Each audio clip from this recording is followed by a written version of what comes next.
Immigration New Zealand has found itself in a rather embarrassing and quite frankly shameful position. Gurjinder Singh Seemar handed over everything but the kitchen sink to prove his case of migrant exploitation.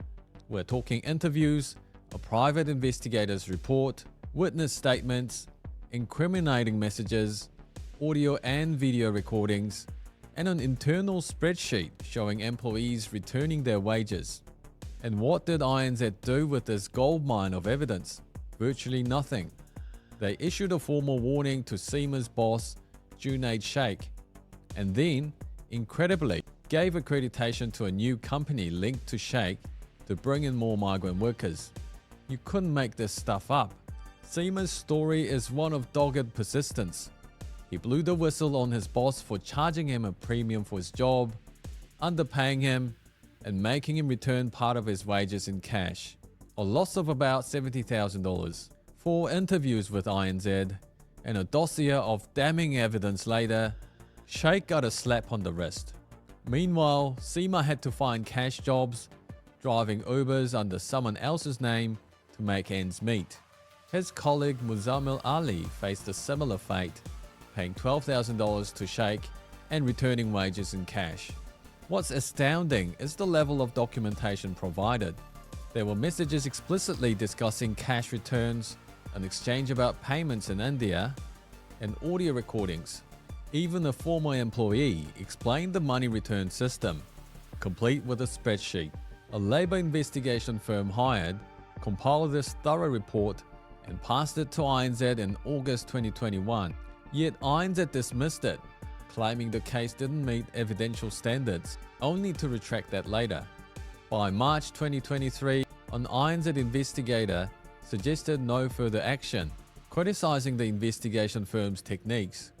In November, INZ issued a formal warning under Sections 342 and 351 of the Immigration Act. Talk Engineering, Sheikh's company, was liquidated by IRD in February 2024. Yet Sheikh seems unscathed, even starting a new accredited company, Safe Scaffolding, to bring in more migrant workers. Seemar's frustration is palpable. He provided detailed evidence, even pointing out Deepika Garg's role in the exploitation. Yet INZ granted Safe Scaffolding accreditation, overlooking Garg's involvement and Sheikh's continued influence.